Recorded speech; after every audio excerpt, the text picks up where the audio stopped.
Welcome, friends, to another episode of Piece of the Pie with Chai with Pie. Today, I have with me Bitboy. He is going to be telling us all the scoop on FTX and Ripple and whatever else that we get into today in our discussion. I'm really excited to have him here. He's been in the space for a long time, so I really enjoy being able to pick brains with big brains of somebody who's been in the space for a long time, and he's really trying to take this space and propel it further. So I really wanted to get him on. I'm so glad that he was able to make the time to come on today. So let's get him on here. If you are new, though, to this channel, please take a moment and subscribe to the channel. I would really appreciate it. And if you enjoy this video, give it a thumbs up, drop a comment. Why not, right? It's free. Anyway, let's get right into it and get fit. Hey everyone. I have with me here Bitboy, Ben Armstrong. Hey Ben, how are you doing? I'm doing really well today. I hope you're doing well. Anytime we get to talk crypto, it's a good day. That is absolutely true. So Ben, you've been in this space for quite a while now. You're what they would consider an OG to the space. So can you tell us a little bit about your journey? Yeah, sure. This is technically my third bear market. So that's a pretty high number for those of us in crypto. Most people, when you get a new bull market, you get like about 70 or 80% new people and things like that. So I bought Bitcoin, first back in 2012. I bought it for software I had for a business I was running. And the long and the short of it is in 2013, I had a little bit left in an account and the price went way up to $200. If I would have waited a few weeks, it would have went up to 800, but I sold it when it was at $200. I sold 6 Bitcoin for $1,700. And I thought I was an absolute genius. I was like, this is a killer move right here. Maybe it was 300 when I sold it, whatever it worked out to. But I met a guy at a McDonald's from localbitcoins.com. And, we did it over the Wi-Fi and he was late. He went to the wrong McDonald's. So while he was at the wrong McDonald's, I was Googling, like, what is this Bitcoin thing? And it was like, well, there's this Japanese guy who created this thing where these people go and mine these coins. And I'm like, what? So like, I couldn't even grasp what it was. And there were no podcasts. There was one YouTube channel, the Krista Rose Bitcoin Uncensored podcast. That was like the only one back then. And I certainly didn't know where that was. So I was like, maybe this will be an opportunity. Maybe it won't. I'll sell it all. And then, of course, I would have lost it anyways because in 2014, Mt. Gox crashed. And that's the only place I ever used Mt. Gox and BitInstant. And so I was out. I was like, when Mt. Gox crashed, I said, I think this thing's over. I don't think this is going to be a thing anymore. So over the next 2 years, I kind of paid attention a little bit. I did buy it and sell a little bit through Coinbase when I got a Coinbase account during that time. And then in 2017, I was like, what have I done? I should be so rich and I'm living paycheck to paycheck now at this point. And, my family was struggling and it was really hard. And I was like, man, I got to learn this. Like, this is a big opportunity. I missed it. So I went all in on crypto in 2017 and, really just not just money. I didn't have a lot of money then. So my money did go up a lot in 2017, but of course, like an idiot, I didn't sell it, and so it went all the way back down pretty much to zero. I did the same thing a lot of people are in the process of right now. But somewhere along the way, I decided I want to start a YouTube channel. And so I would learn more about it. And then in addition, I wanted to get involved in crypto. I just wanted to be involved in some way. And, fell in love with the idea of decentralization and, not having these, corporate technocracy takeovers that we're currently facing right now in a lot of different ways with Apple and Amazon and Facebook and all these companies. So it fit my ideals a lot. And then, of course, I saw the financial benefit of it. And then, I made a career out of it, which is kind of cool, too. That's awesome. And I mean, just like all of us, we all did the same thing. I went all in crypto 2017 and then watch it go down to nothing. Yeah. But some of those altcoins, did recover, thank goodness. But it is, I just want anyone who's listening, if they've lost a lot of money, just know that we've all been there. But like Ben did and like I did, you just got to pick yourself back up. There's a lot of opportunity in this space. Just got to learn. You really have to do the learning yourself. You got to dig in and figure it out what works for you, what doesn't work for you. Because what worked for me, what worked for Ben might not work for you. I mean, but you learn from everybody, get a little bit of perspective from this person, figure out your own strategy. And it's totally doable, right? We may. Yeah, I definitely think so. I think, you hit on a lot of the points that I really like to make, which is there are no shortcuts in crypto. And, it's just like on YouTube. There's no shortcuts on YouTube. You can't really shortcut the system. You got to put in the work. And I think that, what it boils down to here is people are looking for overnight success and to get rich quick. But almost every person I've ever seen, like, go look at the Dogecoin millionaire guy that was all over Andre Geek's channel over the bull run. He lost all his money. He made it all and then he lost it all. I mean, he may have, a low amount of six figures now or whatever it is. But the fact is, everybody who comes in and gets rich overnight, they also lose it overnight during the bear market because the greed takes over. And I think it's very important to people understand when they listen to my story. When I got in 2012, I didn't become a millionaire until I believe January or December 31st. It was like New Year's Eve, 2020, I became a millionaire. It took me 9 years, basically, to become a millionaire in crypto. Why? Because I focused more on the money side of it than the education side of it. And finally, when I started learning and putting into practice the things that I was learning, things turned around and I was able to actually be successful. So I have a book coming out, Catching Up to Crypto, which is going to be, is Wiley Publishing, the same publisher that did Bitcoin Standard. And it fills that gap of education for people when they come into the space to where the name of the book's Catching Up to Crypto. You're caught up to where we're at right now, minus the FTX debacle that happened this week, or the last couple of weeks. That's not in the book, but book comes out in January. And so for people that are looking for that and are looking to catch up and get that perspective on the 9 years that I have, then that'll be a good way for people to do that. It's on Amazon and Barnes & Noble. Definitely, yeah. I'll definitely be checking it out because it's always really insightful to get other people's journeys and what they've learned. Yeah, It could save you like years of headache that they had to go through. absolutely. So since you're brushing up, I mean, since you touched on FTX, share with us a little bit. I know you have been working behind the scenes like mad, like you and your team have been working crazy hours. Is there anything that you're able to share with us about it? Yeah. So basically, like for people that don't know the story, how we got Yeah. involved in the FTX situation, we have a bill, and our bill is to create a mechanism that will give us crypto regulation. Is the best way for me to say it. Kind of think about what the SEC does or the CFTC does, kind of along that same vein, but there's crypto representation. Can't talk about it technically until it's registered, but it's going to be something that people in crypto are going to get behind when we have all the funding for it, for sure. But we didn't have any funding at the time. And we said, you know what, let's go to FTX for funding, because we know Brett Harrison had just from FTX US, he had just had a problem with the FDIC. We know Sam Bankman-Fried had been on Washington, on Capitol Hill a bunch of times. He had said some pretty cool stuff at different times. I never could really figure out if I liked him or not, but I was like, if he funds my bill, I guess he wins me over. That's all he had to do to avoid all this. If he just would have funded my bill. So we send the bill to Brett Harrison. Brett Harrison sends the bill to Mark Wetjen, who's a former CFTC commissioner there. He's the policy head at FTX. He's deleted his entire account now. His Twitter doesn't even exist anymore, based on all this stuff that's going on.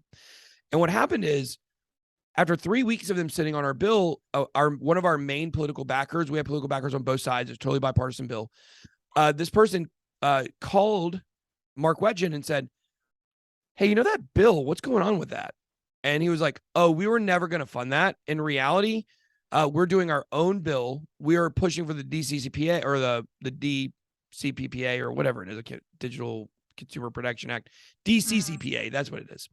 The John Boozman bill. We're actually going to be shaping that to create a federal bit license in the United States. And we want you to come help us to our politician. And we want you to leave his team and come to us. Well, you don't try to steal one of my people. You don't try to steal one of my people for money. So I was pissed. And then not only that, this is September 18th, the day that I found all this out. So this is a ways back.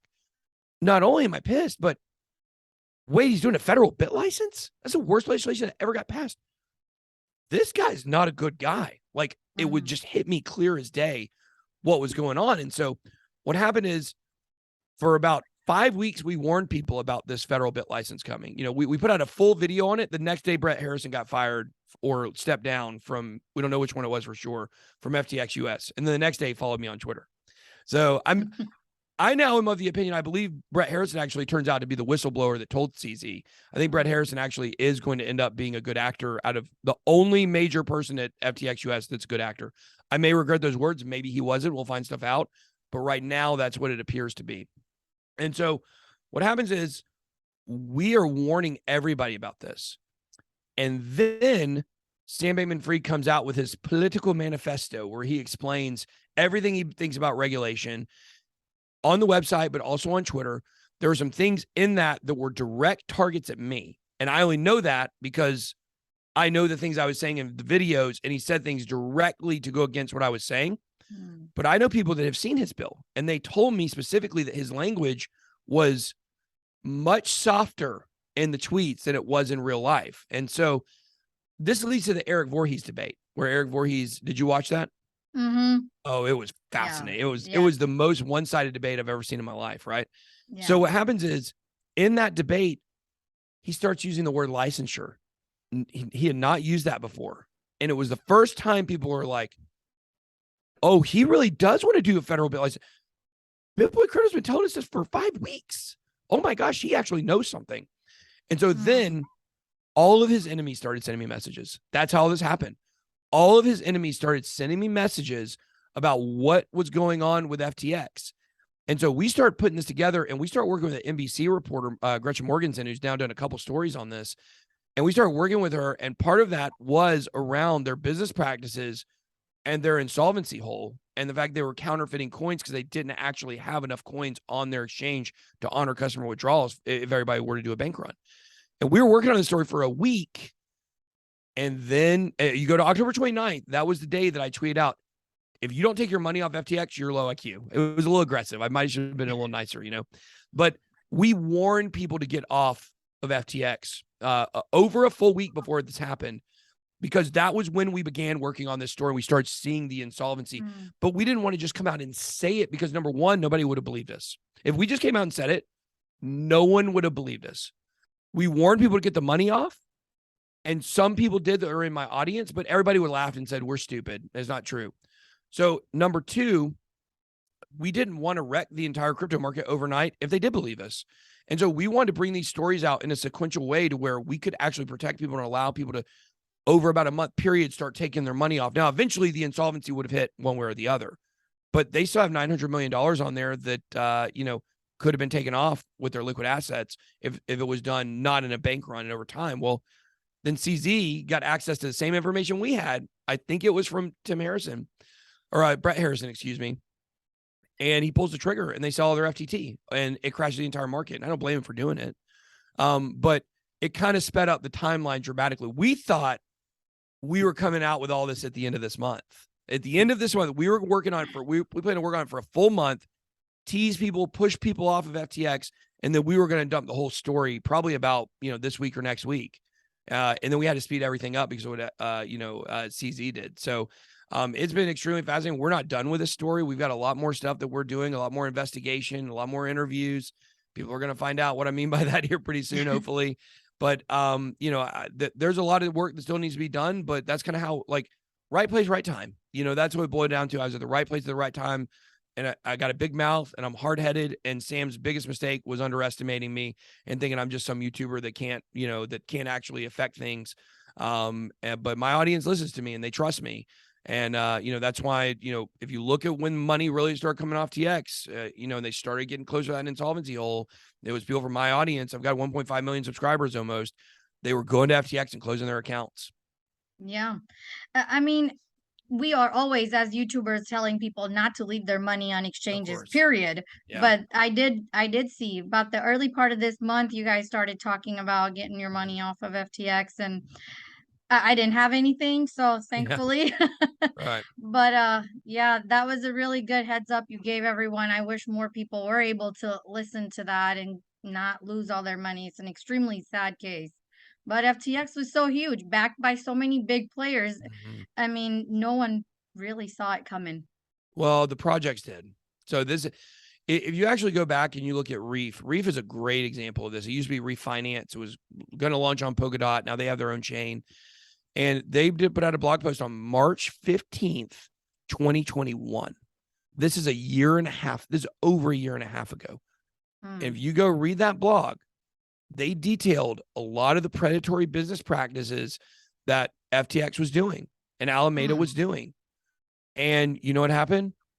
People said, Reef stopped funding the market. They tried to tell people. You go back and look at ICP. ICP tried to tell people. You go back and you look at New Genesis, New Coin, tried to tell people, and nobody would listen. And we are all guilty of just assuming that these projects that we had not ever heard of were just scammy projects, you know, or maybe we'd heard of them, but we didn't know much about them. It's like, oh, Reef, oh, that's a scam. Look at all the people in my chat that are shilling Reef. Oh, yeah, I'm sure FTX did all this stuff to you. They were the ones telling the truth. And a lot of us have a lot of egg on our face for not listening. And the truth was out there. Now, the truth about how big the insolvency hole was, I think by the time the next 2 or 3 months, we're going to see that was out right out there in the open too, and nobody saw it either. So, I mean, if you look at the ratio of longs to shorts on FTX, there was something majorly wrong there. And everybody just looked the other way on it because it was too hard to believe that something as big as FTX, you know, something that should be too big to fail, how it was so clearly going to fail. Yeah. And, you know, now with that, we all like to wear rosy colored like glasses over our eyes and see the better. I'm this way too, and I'm sure many of us are. We like to see the good in things and not necessarily the bad. And when somebody does bring up something bad, it's like, oh, whatever. Especially if it's like a big, well-known project or something, you just kind of look the other way. Now, I don't know if what CZ did was the right thing or wrong thing. I have my theories on that, but I don't think we want to get into that necessarily today. What do you think about people? I've had several people reaching out to me, big accounts, telling me about Ethereum and to keep my eyes on ETH, and with the whole going from proof of works to proof of stake. Do you have any thoughts on that? To keep an eye on it in terms of what that they might consider it a security or Yes, yeah, with it that's now have that's not happening. I understand why people are putting out that narrative. But the John Boozman Debbie Stabenow bill, which is the DCCPA. I can never I mess it up every time. I call it the Boozman bill because I can't even remember the acronym. The thing started around they want to make Ethereum a commodity. They want to make it official that it's a commodity. This is what people are so confused about. And look, I'm sure it's Bitcoin maximalist that they want Ethereum to be a security so bad. Like they're just, please call it a security, please, because they know Ethereum is going to pass Bitcoin. They know that the market cap is going to pass Bitcoin. It does way more stuff, and the tokenomics after the merge are better than Bitcoin's. Yeah, the supply is higher, but the inflation is much lower for a considerable amount of time, several halvings away before the Bitcoin inflation will catch it. And the Bitcoin people are worried about that. They're scared.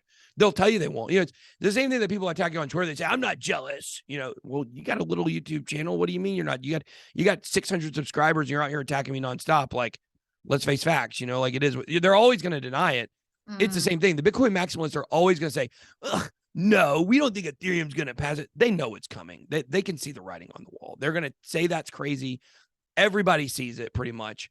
They want it to be a security because they know that's the only way. It's like if you're running a race, you know, and the guy in front of you, you know, is real far ahead of you. Well, or if you're in first place, the guy behind you is running faster than you. Well, you need something to take him out. Maybe he trips and falls, or maybe, you know, maybe he gets arrested during the race. Who knows? But he's going to catch you at this current rate, and people can see that. The whole thing is this. The only person who's talking about Ethereum possibly being a security is Gary Gensler. Gary Gensler has no power over the Boozman bill. The SEC and the CFTC, they answer to the Senate Bank Finance Committee. They answer to the House Reform and Oversight Committee. That's who they answer to. Gary Gensler doesn't get to choose what his job is. Congress chooses what his job is. The Senate chooses what his job is. So Gary Gensler does, once that Boozman bill goes through and Ethereum is officially declared a commodity, he can't do anything. And it doesn't matter what the narrative is. It will be over a dead and mute issue. And so this is what you have to understand. The DCCPA, yes, I said it right that time. I think I said it right. Maybe someone fact checking that's wrong too. That was designed as an FU to Gary Gensler. That's what people don't realize. That's what this was designed as, because the XRP case, the Ripple case, has been such a negative for the SEC and the way that people see corruption in the government. The Senate's over it. The Congress is over it. In January, when the House Reform and Oversight Committee is Republican, they're going after Gary. By the end of January, Gary Gensler's gone, I believe, unless the hearings get delayed until February because they don't like to do anything in January. Gary Gensler is going to be gone. I don't see any way he survives this. When you look at the SBF tie-in to his meetings there, and then you look at the William Hinman, what's going on with the bribes with ETHgate and all that stuff regarding the XRP case, and people know about that. The writing is on the wall. Gary Gensler's done. And think about this. I want to ask you a question. Here's a question for you. How many people do you think, how many projects, how many exchanges, how many influencers in this space do you believe would feel good about handing over evidence of anything to Gary Gensler? Yeah, nobody. Literally no one in our entire space trusts Gary Gensler. Yeah. That's a big problem. The business, the industry that he thinks he's supposed to regulate, he's not. Most crypto are commodities. That will be, well, I don't want to say most out of the 21,000, but most out of the top 50 are going to end up in the commodity basket. I believe that 100%. He's not going to have that much more to regulate if that happens. He wants to regulate by enforcement. He wants to go over everybody's head and send out all these outlandish letters and, do a publicity stunt, a PR stunt with Kim K and her lawyers. It's her lawyers to pay that. She didn't pay that fine. That's what he wants. He wants the attention. Everybody underneath him hates him. Nobody trusts him. People in the Senate, people in the Congress, and his own employees don't trust him. No one in crypto trusts him. How can this man regulate the space? He can't. And so I am not concerned at all. And I will tell you, whoever you're talking to, I promise you politically, I'm way more connected than almost anybody in the space at this point. People will find that out in the next 6 months. And it, once again, all by accident. They came to me. I didn't come to them. I didn't look for this. But I do like leading the space in this regard because I mean well for the space. Now, your Bitcoin maximalists would say I don't because I like Ethereum, right? But for the people that are crypto people, what people will find out what we're doing is something very positive, and people in crypto are going to get behind it 100%. And it's like, we care about where this is going, and I don't want to create crypto regulation. I want to be able to elevate other people that we trust in crypto a lot that have been around for far longer than I am, or way more involved and way smarter than I am. We want those people to make the decisions, to help make those decisions. So I'm not SBF. I'm not coming in and trying to create my own regulation. We're trying to create a mechanism that will create the regulation in a common sense way for people in crypto. So I promise you that the whole point of that Boozman bill was to take, because if you look at the timing of all that, it was right around the time that Gary Gensler started talking about, well, Ethereum could be a security. That's why the bill is a reaction to that. So that's not happening. It's not going to be a security. The people that are thinking that are living in a dream world. So. Well, thank you for clarifying that. That is something that a lot of people are nervous about because we do have a lot of Bitcoin maximalists that do kind of spread that narrative and bring that fear to the They're crossing their fingers. They hope. They're praying. Instead, they should just join and buy some Ethereum. Well, a lot of them already have. They just can't tell each other. That's probably true. Why not? Everything, if Ethereum was to collapse or anything would happen, everything is built on Ethereum right now. It would be a giant mess. The space would just, I don't even know what would happen. So I certainly don't want to see that happen for sure. I'm really excited to see, though, where all this will go with the XRP lawsuit. It's looking more and more positive on that as well. So is there any updates? I haven't really heard recently what's going on with that. Well, the most recent update is we're waiting for the redactions from the final summary judgments. So basically what that means is the SEC and Ripple have to come together and decide what they're going to strike from, I don't know, from their own summary judgments. Let me break down a little bit about how the SEC works, because this is something I didn't know actually until recently. I didn't understand this until the library case. And obviously the library case, the SEC won. And so people are like, well, what happened? What did they do? Well, when you're going for these summary judgments, this is like what you ultimately want to see happen, and it goes to the judge. So Ripple decided that their final summary judgment was going to be they're not a security based on the fact that there was a precedent for some other law that got declared not a security. I can't remember the exact details, but that's what they're angling for. They did not go for the fair notice defense, which a lot of people thought they would, which is what Library went after and lost. So it makes you wonder, those Ripple lawyers, they know a lot more than people think they do. They're $100 million lawyers. Ripple, or the SEC, they're going after, they're actually, if you really read their final summary judgment, they're not really going after XRP as a security. They're actually going after their marketing practices. Basically, it was marketed as a security, and that's really what they're going after. I don't think there's any way, because even if they lose, that's going to get declared a security. They're going after their marketing practices. So the whole point is this, is that whoever wins the summary judgment, and the judge can also rule for neither. If the judge rules for neither, it goes to a jury trial, I believe, right?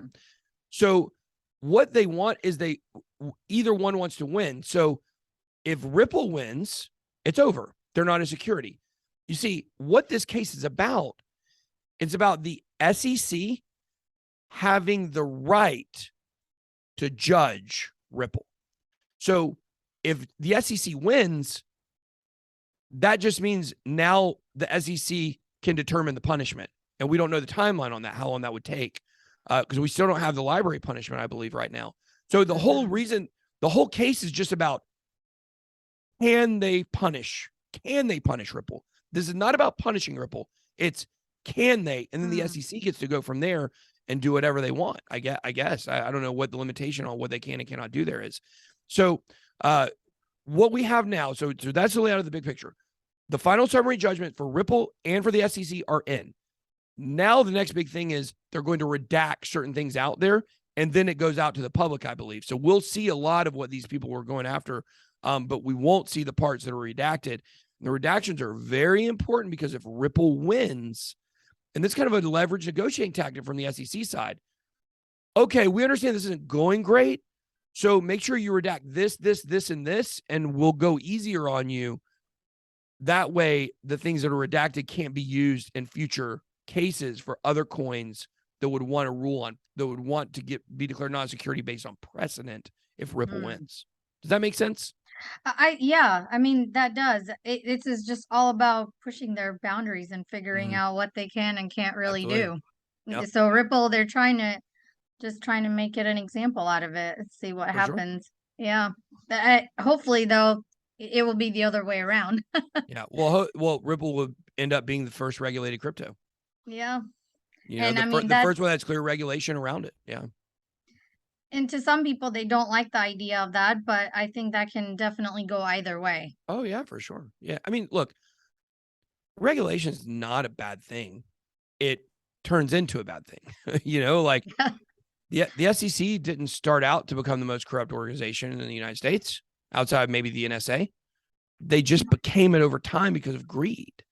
CFTC is still pretty good. Now, they're not perfect. Everybody knows a lot of people know about the Uki DAO ruling. It's a decentralized autonomous organization. They said it's security, not a security, but they said it needed to be registered with the CFTC, and they're going after the people that, the governance tokens. So that's a bad story for the CFTC. I don't think they should do that.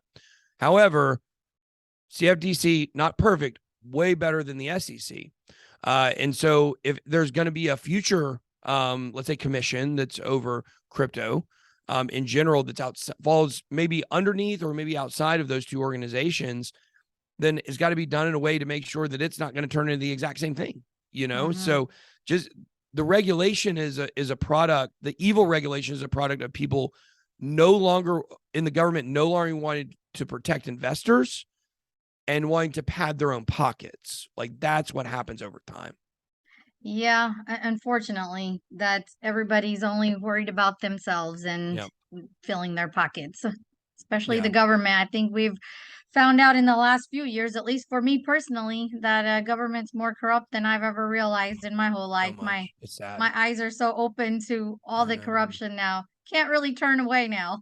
No, it's like a train wreck. You got to watch, you just Yeah. don't want to, but Well, once your eyes are open to it, you just start seeing it yeah. and it's everywhere, sadly. But well, Ben, I thank you so much for coming on. I know Yeah. that you've got probably a long day to get onto with life and family, and I don't know if you have another show for today you're still I have doing. so many shows every day.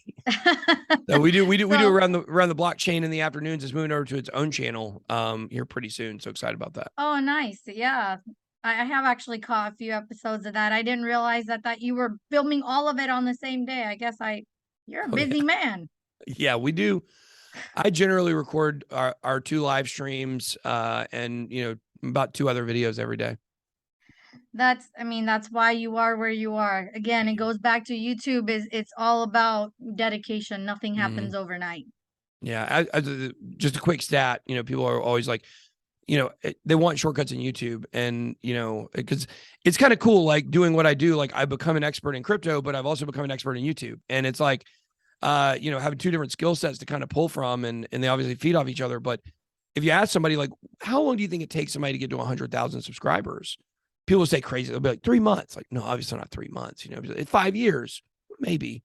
It's not years or months. It's videos. 1,500 videos is what it takes the average person to get to 100,000 subscribers on YouTube. Interesting. That should be my aim. 1,500 There you go. videos. That sounds hard to reach right now. Busy mom here, but I hear that. definitely Yeah, no, I wouldn't change it for the world. I love my kid, but absolutely. I think you will have to pick your brain on how to grow a YouTube channel. You should maybe do a video on that. There's a lot of a lot of demand for that, I'm sure these days. Yeah. That's for the next bull run. I'm going to show all the new crypto YouTubers how to outgrow me. There you go. I don't think it's possible, but I'm sure they all would like to learn. I know Yeah. I definitely would. Would not hurt for sure.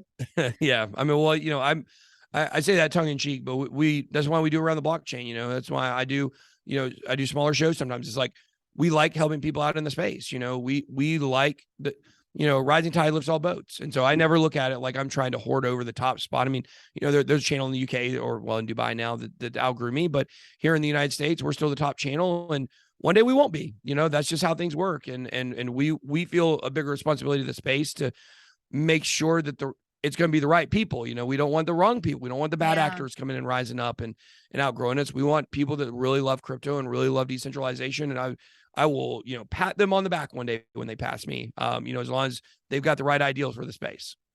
Yeah, 100%.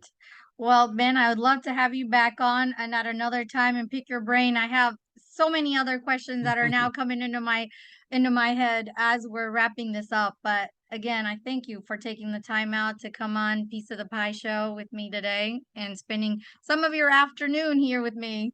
Well, absolutely. Thank you. We've known each other since, 2017, got on Twitter and, glad to come on, do your show and support what you're doing. Yeah, thank you so much. Absolutely. Take care, Ben. Thank you again. Thank you.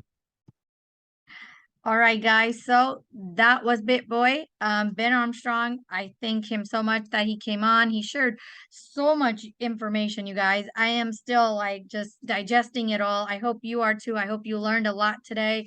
If you want him to come back on again, please drop it down in the comments below. I would really appreciate it. Thank you so much, guys, for being here. I really appreciate it. I will see you in the next episode of Piece of the Pie, where I'll be helping you get your piece of the pie. Till next time.